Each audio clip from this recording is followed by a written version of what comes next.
yes, we are hopeful. We are happy to see the first day of the ceasefire is starting. We are happy to see that people of Gaza are starting to get relief.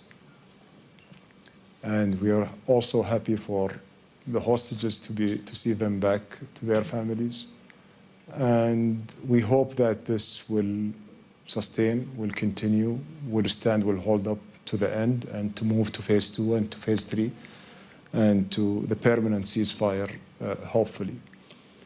Now, you know, a lot of questions are raised. How can we ensure that this sustains, and how can we ensure that this is implemented? I would say, like, the first thing that we should look at, that the parties of the agreement, they should adhere to what they have committed to. The guarantor and the mediators will do everything in our hands in order to ensure that it's fully implemented. We have set mechanisms in place to ensure that if there is anything violated in the agreement, to be addressed at a very early stage, and not to have the agreement collapsing or deteriorating. Now, there is still a long way to go. There are still negotiations will continue for phase 2. It won't be an easy negotiations, but I hope it's not as difficult as what we have been through. Just, you know, calculating the days since the collapse of the first ceasefire that we have brokered back in November in 2023, it was 411 days of ups and downs, continuous negotiations. And what's really, you know, when we look at and reflect on what we have achieved in the last few days, we felt really sorry for all the time that we wasted in these negotiations, while we know that at the end of the day, it will be only resolved around the negotiating table. And we have seen that the framework that we have agreed on in December is the one that's been realized a couple of days ago. And that's December. I'm not talking about December 24. I'm talking about December 23. It means there are just a year of negotiating details and honestly some meaningless things compared to the lives of the people that they have lost. So we are hopeful that now the calculations will be different, and everyone will feel responsible to put an end for this. And we would like really to talk about the future and to be more forward-looking. And this is actually what happened since October 7th was a wake-up call for the region, that also we need to address the issue of the Palestinians, and we have seen a momentum build around the world about the two-state solution. That's been absent, unfortunately, for a very long time. And we hope that we can build on that momentum and achieve this, and having a peaceful region where all people living side by side peacefully in a secure and safe environment. And that's what we are aspiring for, what we are trying to do, and to contribute our best in order to ensure that there is a stability in this region for the stability of our own people, whether it's in Qatar or in the GCC or in the extended region. We had the inaugural address of President Trump yesterday. We know Trump 1.0 was the Abraham's Accord. Do you think that Trump 2.0 will also be more open for working for a two-state solution? We are hopeful, actually, and we have seen, as I mentioned, the critical role that they have played in the last few days of the negotiations has showed us that there is a strong leadership and determination to find solutions. And basically, in order to have solutions happening and implemented, you need to listen to all sides, and you need to address the concerns.